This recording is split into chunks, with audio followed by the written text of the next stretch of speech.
How do I shower off-grid? I use a portable on-demand water heater now. My first summer here, I used the bucket on a ladder, super simple way, and it would catch the sun's rays all day and then be hot in the evening for a shower. My first winter, I used a pot on the stove, but now I have the on-demand, which is really nice. To use it, I plug in a pump because something I didn't know when I got the unit is that it needs water pressure to actually work, which in hindsight was really straightforward. Water in from outside, water out for the shower, and propane in.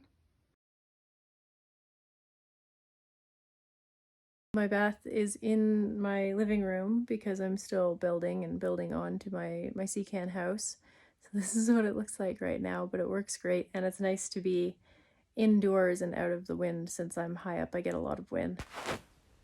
But do bear in mind that these units create a lot of carbon monoxide, so shower safely.